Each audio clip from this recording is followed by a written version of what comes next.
evil entity in the house. You are about to see real people. I was terrified beyond belief. Reliving horrifying paranormal encounters for the first time. I truly felt it was like living in hell. When ghost children come out to play.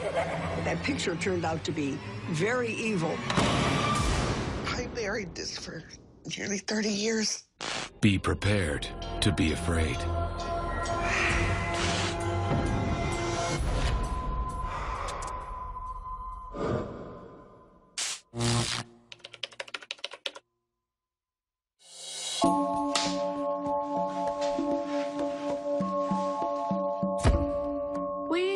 Purchased our property in 1998, and we tore down the old home place and built ours in September of '99. I quit my job as a draftsman that I had been working for almost 11 years and quit to stay at home and raise my little man. Jeremy was about 2 years old when he could really start articulating his words. I'd go back and I said, "What are you doing, bub?" And he said, "Playing with EY." And I said, "Who's EY?" "My friend." And I said, "Oh, okay." And so I had been told by many friends that had children that they have imaginary friends. I'd be like, "Okay, what's Eli look like?" "He has the same color hair as Aunt Tam, which is a natural blonde. My sister's a very blonde. He has eyes your color, so blue eyes, I would assume." He said, "And he wears belts on his shoulders."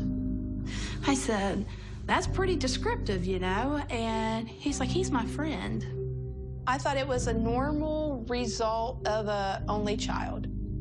But Mandy was about to discover there was nothing ordinary about Eli.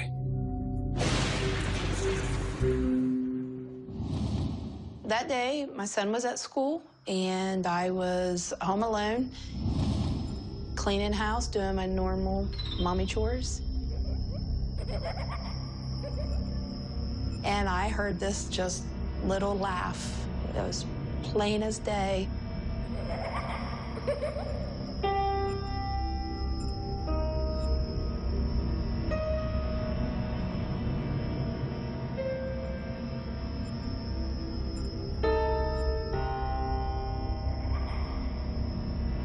And I thought, and you know, I'm like, did I just hear that?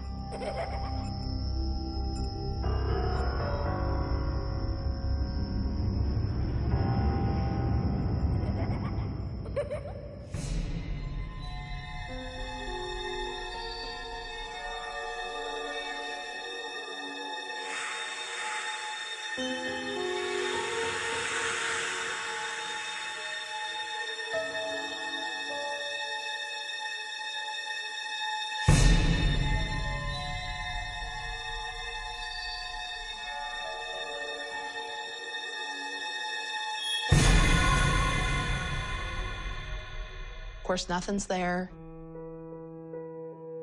I didn't know if it was paranormal or if it was my brain.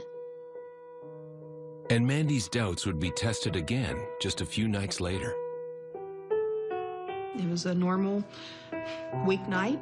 My husband was in bed next to me. He was already asleep. My son was in bed.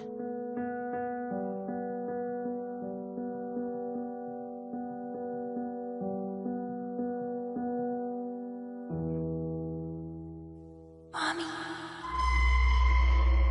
And right in my right ear, on this side of the bed, it would sound like a small child saying, "Mommy." I was terrified.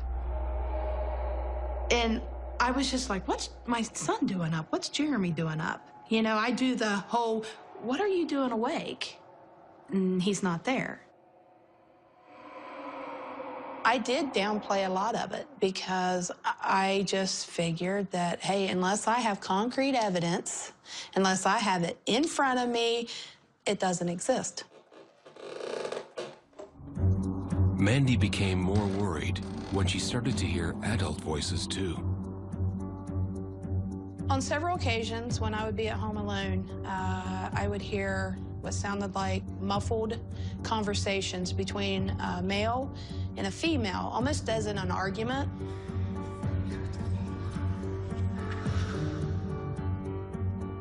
And I'd hear footsteps down the hallway. something in my son's room. He had this little toy piano. I would hear playing music.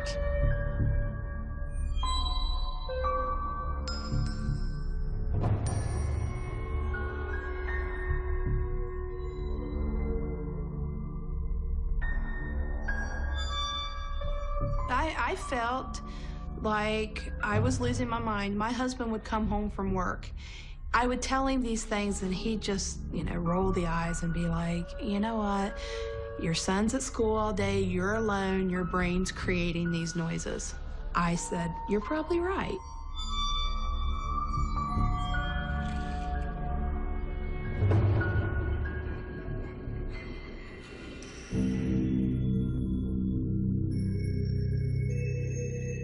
I have an old German wooden music box.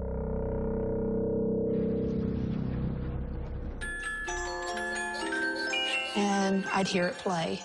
And I'd go in, and the lid would be open on my dresser.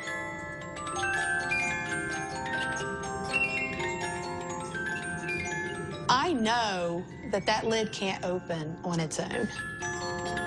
You have to open the hinge of the music box to get it to play. Nobody was believing me. My husband just thought I was a nut job. And, my son quit having experiences. He was already at the age of where nothing was really happening to him anymore. And I thought, why am I still hearing this stuff?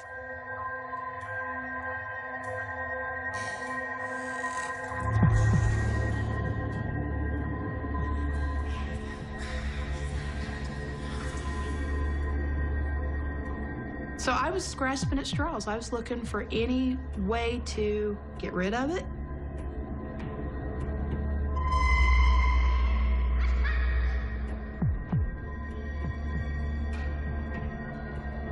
Just flashed out one day. Show yourself! Show yourself!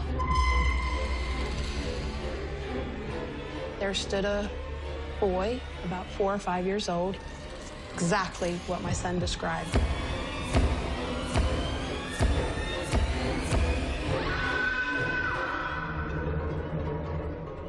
I just saw the kid that my son described as Eli.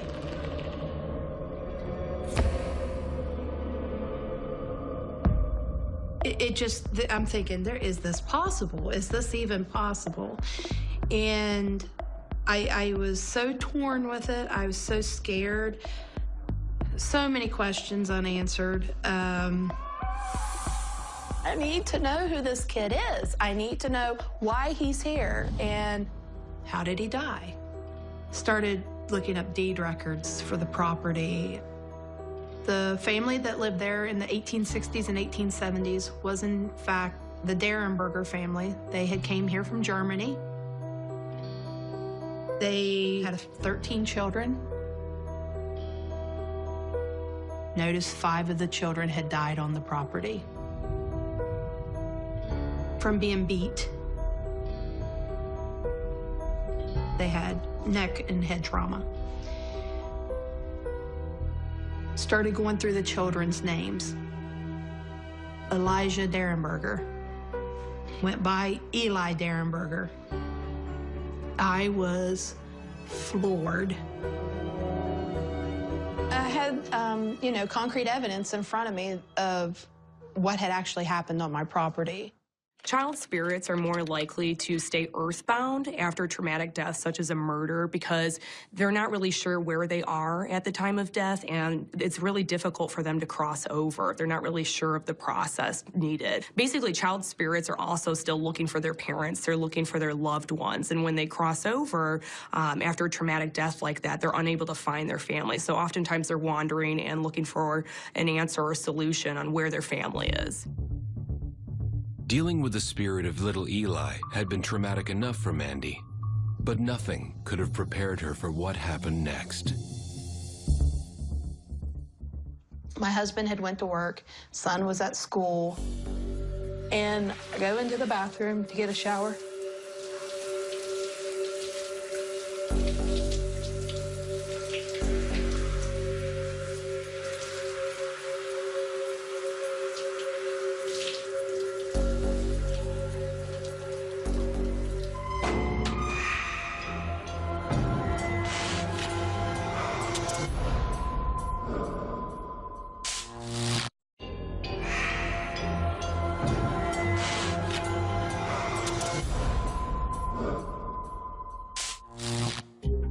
Joyce had uncovered historical documents that appeared to prove the existence of her son's imaginary friend. Show yourself!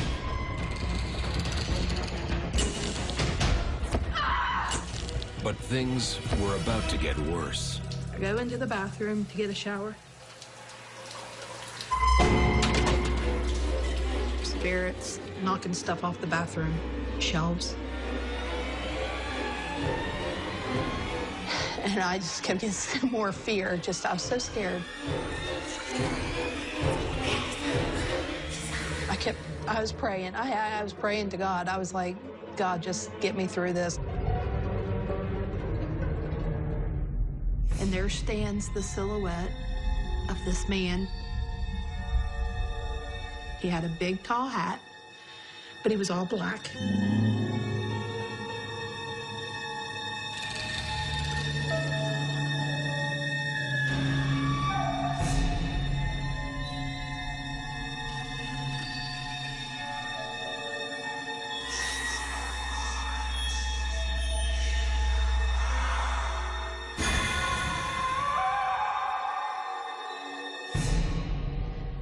And I throw my hair up in a towel, I throw on some pajama bottoms, and he drove me out of my house that day. When somebody leaves a home or abandons their house because there's a haunting going on, it's possible that the spirit kind of gains power from that situation. At least psychologically, they feel that they've won in that scenario. It's believed that the best thing to do when you have a haunting is to stay in the home, not to surrender your property and your life to the spirit, but to confront that and perform a house blessing and remove the haunting.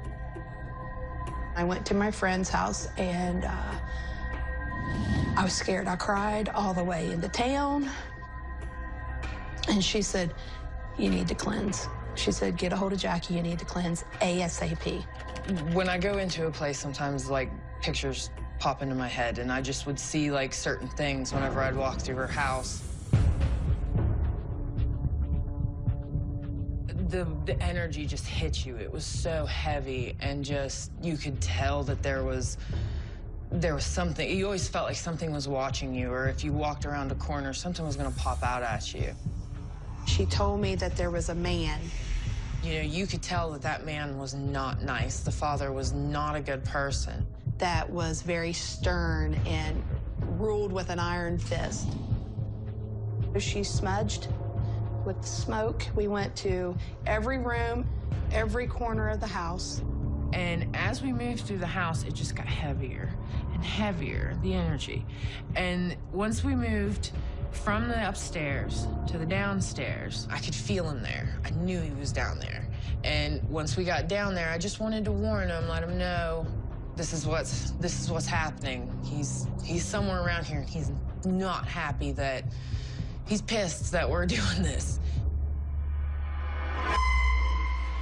I saw this the same black wispy mist that I saw in this figure in my bathroom.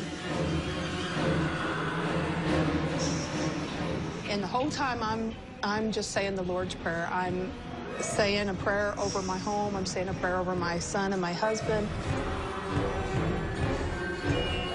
I saw it lunge out, like as a hand.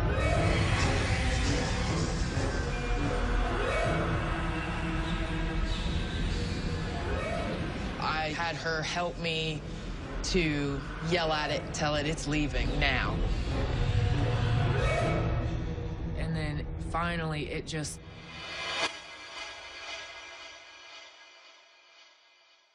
It's like a bubble pops, and it just lifts. Everything lifts, and it's very light, and everything is just gone and quiet.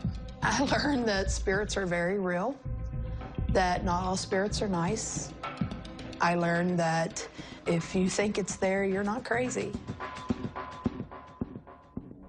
It may be hard to believe, but Mandy got away lightly. At least the ghost of a murdered child in her home did not physically harm Mandy or her family. Frank Madrid cannot say the same of his experience. Sticks.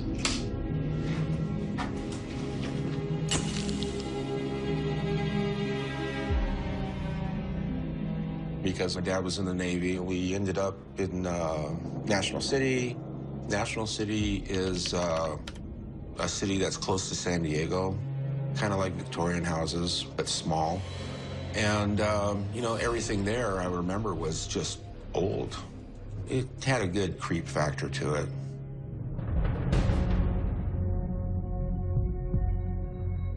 One day I was riding my bike, and I saw this little boy of this house that was on the corner. So I just rode over there and said hi to him, and we started talking, and he was kind of lonely and scared. He was very quiet, very introverted. The house that he lived in, all the doors were boarded up. It was kind of strange. We didn't really think anything of it. And then to hear the laughter of this little kid.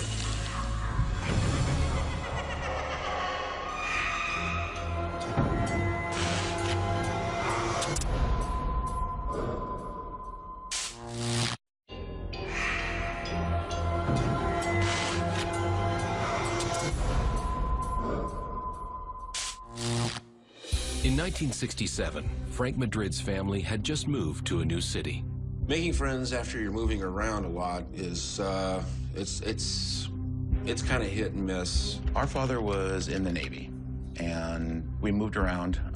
Frank was born on the other side of the country in Virginia. I had no friends in the neighborhood. One day I was riding my bike, and I saw this little boy of this house that was on the corner. So I just rode over there and said hi to him, and we started talking, and I thought he was a friendly kid. I thought he was kind of lonely and scared for some reason. He was very quiet, very introverted. Said our goodbyes. I went back home.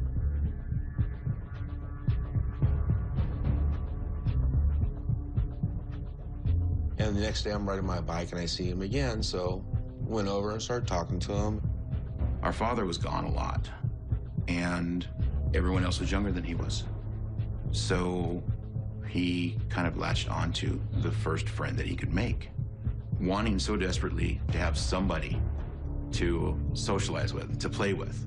You know, I believe it got very intense very quickly. And after a while of talking to him, a few days, you know, he started lightening up, and you know, we'd make each other laugh, and you know, it was kind of like a normal child relationship, you know. We would play and laugh. Frank enjoyed having a new friend, even one who seemed a little strange. I never saw him pick up anything. He would just use his fingers for guns and stuff. I had plastic ones, and he never would touch those. There were some times where I'd bring some toys over so we could play, but he would never, ever grab any of them. He wouldn't play with them. He just seemed to be kind of scared. Not, you know, I think he was, it almost kind of seemed like he was afraid that his parents would find out that he was playing with me or my toys. So that's the kind of impression I got from him. But being as young as I was, I really didn't pay attention to it because I didn't want to lose my friend. You know, I didn't want to cause any kind of problems. Nevertheless, it was becoming increasingly obvious to Frank that his new friend had something to hide. You know, you get tired and work up a sweat and get hot and thirsty and, you know, just nonchalantly, hey, can I get a drink of water?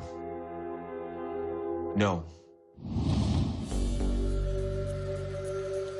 Why can't I have a drink of water? Well, you can't go in the house. Well, why can't I go in the house? Because my parents aren't allowing anybody in the house. I go, well, can you go get me a drink of water? No. Well, why not? Because I can't go in the house right now.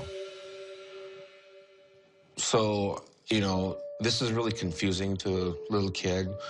You know, I want a drink of water, you won't get it for me. You know, you kind of get a little upset, you know. Well, I'm going to go home and I'm going to get my own drink of water. The argument over the glass of water had an immediate impact on the boys' friendship. Things did change after that. He was more withdrawn into himself, and he didn't really laugh anymore. We couldn't just have fun like we were having fun before. One day, went over there to play, and, you know, so the first time in a long time, he was excited because he told me, I found something. Well, what'd you find? Well, I found an axe over here. So we went over there, and he showed me where he found this old, small hatchet. And I remember it being just, you know, really old and ancient and rusty and just, you know, laying there, half buried in the dirt. He told me to, you know, pick it up. Let's go chop something. I said, no, I'm not going to pick it up. And he kind of got upset, and he was, you know, really forceful. He picked the thing up. Let's go over here and chop some wood. To appease his request, it's like, okay, pick it up.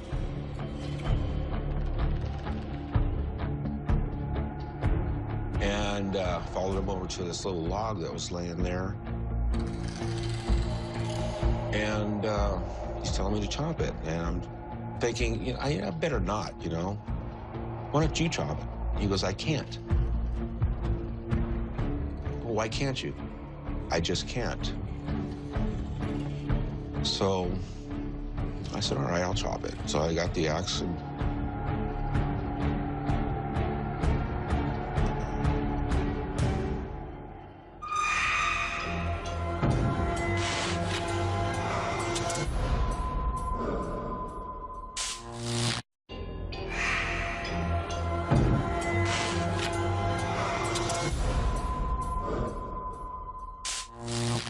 It was 1967 in National City, California, when young Frank Madrid made a new friend. But his new buddy had started acting very oddly. Why don't you chop it? He goes, I can't. Well, why can't you? I just can't. So I said, all right, I'll chop it. So I got the axe and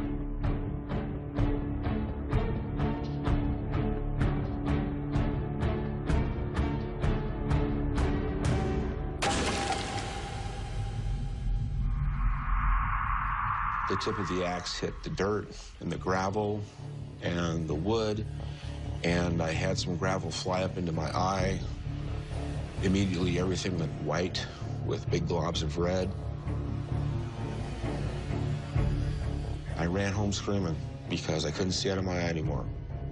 The one thing that I remember that I won't ever forget was the horrible laughter that he was laughing when I was running home screaming.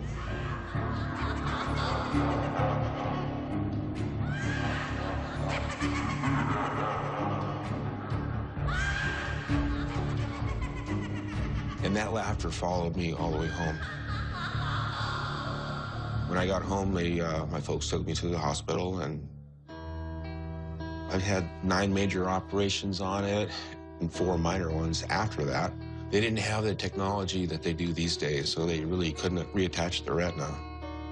The incident left Frank blind in his right eye for the rest of his life. Are you comfortable taking your glasses off and talking about it? Because I can't see you, but there I am. When I would hear about Frank's accident, it always was centered around this boy on the corner. I mean, there's just so many things that I couldn't understand at the time because I was too young. And you think about things that happened.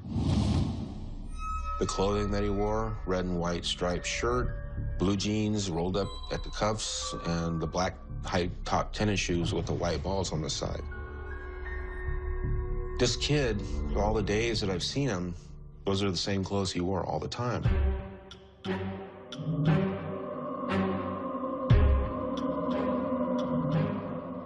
The house that he lived in, nobody lives there. It's abandoned. My childhood friend, this kid that nobody else could see but me, was a spirit kid.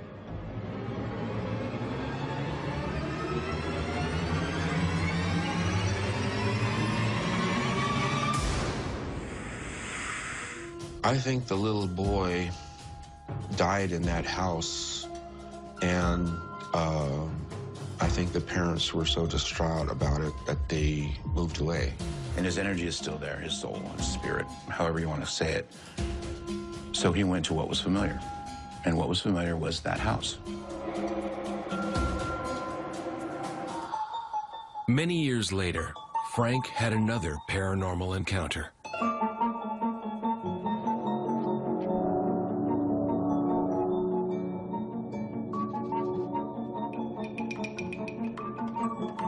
It seemed like we had met before. I go to talk to him, and as I'm talking to him,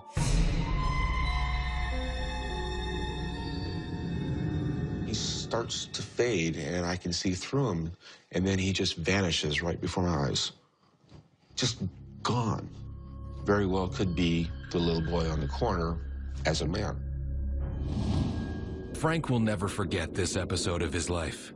His injury reminds him of his ghostly friend every day.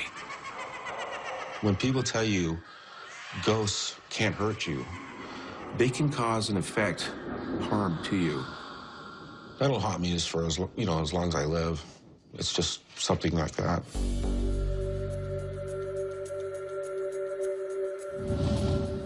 The presence of the spirits of dead children should never be ignored.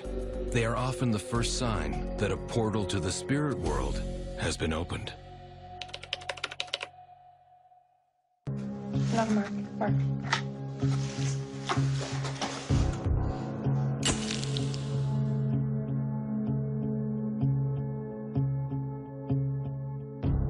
My husband had lost his job due to a back injury. I was diagnosed a long time ago with Crohn's disease, but I had gotten really sick, couldn't work anymore. We needed a place to stay, so we decided we'd take the house. It used to be what they called veterans housing. We had our first son together. His name is Jordan. When we moved into the house, the first thing I remember is we couldn't get our mattress up the stairs. It was too narrow of an area. We had to sleep all on the sofa bed. I woke up to smelling like flowers, like roses. I'm a Christian, and it was always said that if you smell flowers or roses, it could be the Holy Spirit. So I tried to maybe think it was something like that, but it didn't feel refreshing because it smelled more like when you go to a funeral home, like death. It was very uneasy. It was uneasy that I made the statement all the time that I don't feel like this is our home. I can't put my finger on. I just couldn't figure it out what it was about the house.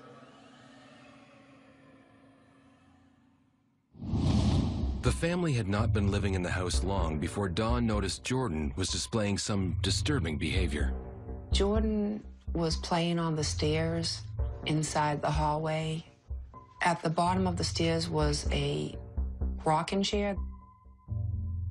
Jordan got in the chair and would swing back and forth and say, "Baby hurt, baby hurt, baby hurt, baby hurt," over and over again. And I'd say, "Jordan, what do you mean by that?" "Baby hurt, baby hurt." And he said, "The baby got hurt." He said, "Yeah, there's a little girl standing there at the top of the stairs." "Baby hurt, baby hurt." And I said, "I don't see her." He said, "Look, Mama, there's Allie." Allie was my neighbor's daughter that passed away. I had heard about my neighbor's daughter probably about a month after living there. She had died at 4. She was only 4 years old. It was just some sort of weird virus and medication, but she had died in the house. Jordan did not know who she was or her name. Baby hurt, baby hurt. There was no way that he knew, but that wasn't the first time he told me things that there was no way he could possibly know.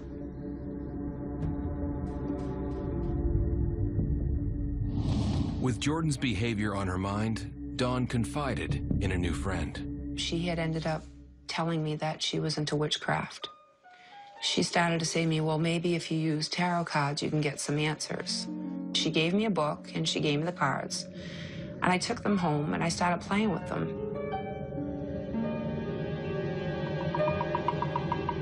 I would ask questions to the cards I just kept wondering if, you know, he was really seeing Allie, what he was really seeing.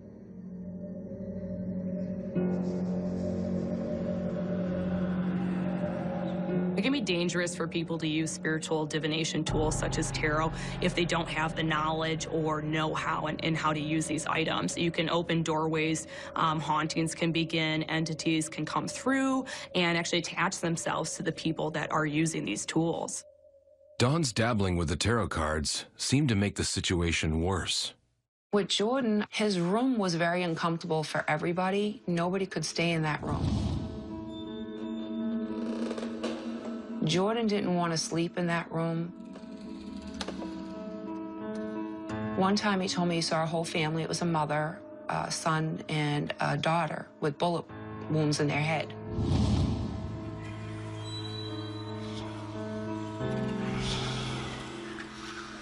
And then all of a sudden, all those were gone, and the only one there was one he called the man.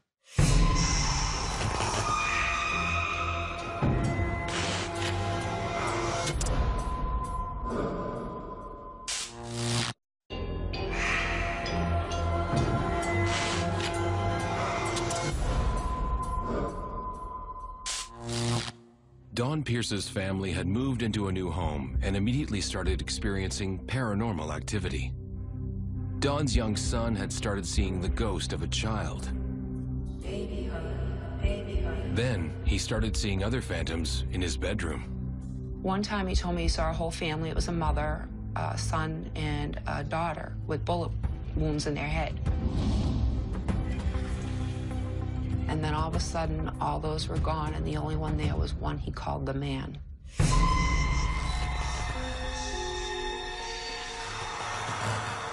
And the man wasn't very nice.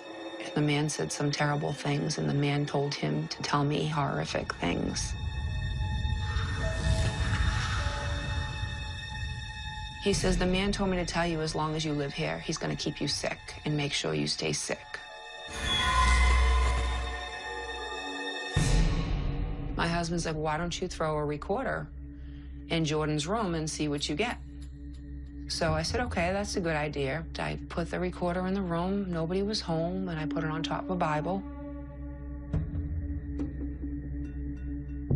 And when I went and I rewinded my recorder and listened, I heard the worst.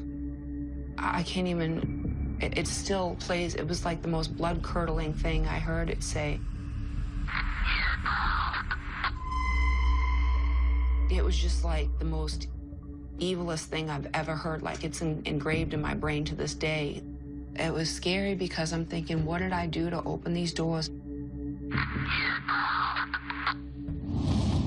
Terrified, Dawn started looking into ways of protecting her family. I just kind of learned about some prayers of protection, and one of them was Psalm 91. My son was taking a bath.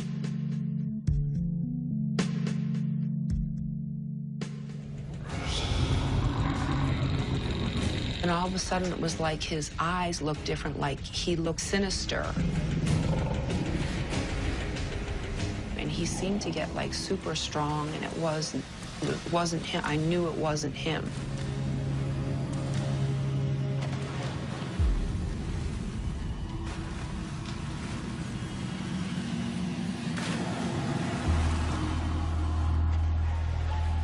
My shepherd, I shall not walk. He maketh me to lie down in green pastures. Sure. So I opened the Bible and I started reading Psalm 91. As I did, he started thrashing around in the tub, and he's like, you shut up, you dumb whore, bitch, calling me all kinds of names. The Lord is my shepherd, I shall not want. He maketh me to lie down in the green pastures. He leadeth me beside. And eventually it stopped. It might have been just 1 or 2 minutes, but it seemed like the longest 1 or 2 minutes. And when it broke, he started crying, and he said, Mommy, Mommy, that wasn't me. That wasn't me. When you're trying to protect your child, you do anything to protect them. But when you can't see or physically feel what's attacking them, you feel hopeless and helpless. At this point, Dawn was desperate to get help for her son. And at that time, that's when I met Joe. She was telling us that she believed that her home was haunted and that her son was seeing things, and he was talking to spirits. Dawn had mentioned a couple of different smells in the house. Just before a spirit may show up, you will smell a flower of some sort, and it's usually roses and lilacs. Jordan believed that a little spirit, a little female, was speaking to him. A child could relate to a child's spirit. The spirit of a girl that had passed away was trying to come through, and the only way she could get anybody's attention was to go with somebody that was more on her mentality, more on her wavelength, which would be another child. As the unraveling started and I started asking a bunch of questions, then certain things were like, okay, tarot cards. She had dabbled into a few things, and then everything was starting to get put back into perspective. If somebody is playing with tarot cards, they're divination tools. Those are tools to communicate with those that have passed. A lot of times, people just play with cards. Every so often, somebody makes a connection and the door does open. We have this thing in the paranormal that if something comes back, sometimes it can come back 2-3 times worse than it was originally. Though I walk through the valley of the shadows of death, I will fear no evil. It sounded like that's what happened. The game plan was to go find something. If something was there, we would try to pull it out. If not, we'd like to get some sort of evidence, just something to go on to show us that there is something supernatural happening in the home. We spent about, I'd say, a good 4 or 5 hours of investigating. The very last sequence was in the basement.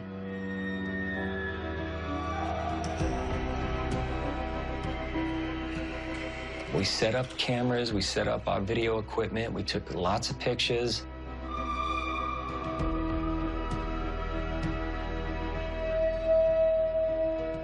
I didn't have a good feeling going into the basement. I kind of felt, it's almost like when you have the hair on the back of your neck stand up. It was one of those things, and I'm like, you know what? Let's go down here and let's check this out. Initially, I don't like to hit people with prayer right off the bat. I don't want to come off as anybody that's too religious or trying to make something out of nothing. My shepherd, I shall not want. But I felt compelled to pray into the house, into the basement, and that's what we did. Still waters.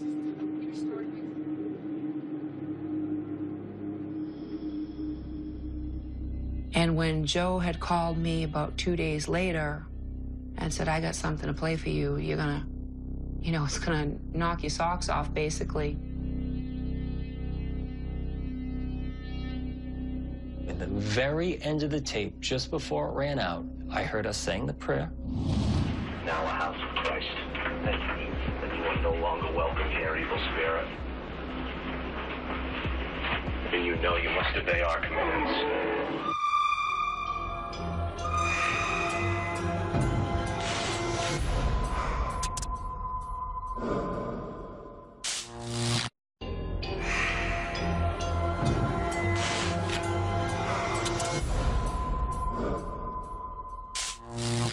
Dawn Pierce's life changed when her son Jordan began seeing the ghost of a child in their home. Runneth over, surely.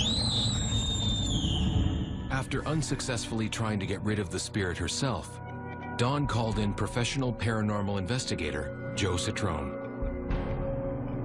At the very end of the tape, just before it ran out, I heard us saying the prayer. Now a house of Christ, thank you that you are no longer welcome here, evil spirit. And you know you must obey our commands. And right during that time, over what we were saying was a loud growl, a human growl that sounded like a mule being kicked. And you know you must obey our commands. It was just the most god-awful, loud scream like an animal was being tortured. And you know you must obey our commands. It is definitely an inhuman sound that came over that recorder. But I felt relieved because it validated what we've been going through. There is something supernatural happening in the home. Not long after Joe had investigated the home, the Pierce family were spending a normal evening together. Gonna get you.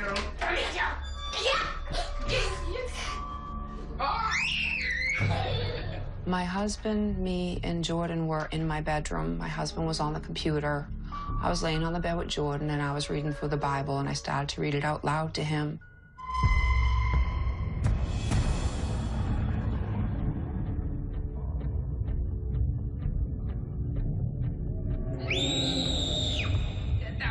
And he started thrashing around on the bed and hitting me and, you know, yelling obscenities.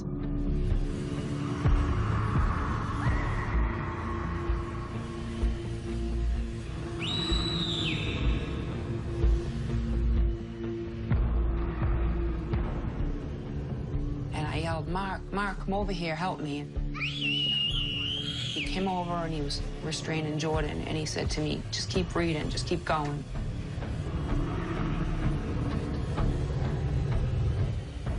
He was very strong, and then all of a sudden, he just stopped.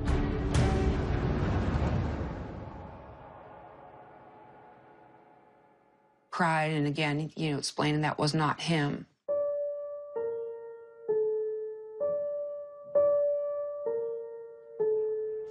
And I didn't know what to do with Jordan at that point. I was just sitting there frustrated. And that must be hard for you. You know, were you blaming your son? I was blaming myself. What did I do to open these doors?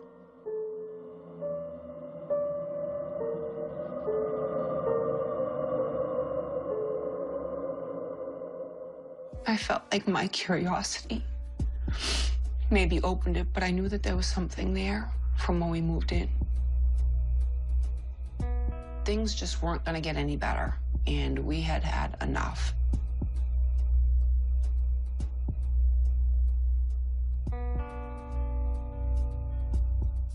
We spent 4 years in the house, so there was a lot of different things that happened. He was young at the time, and I thought maybe he would forget, but he still hasn't forgotten.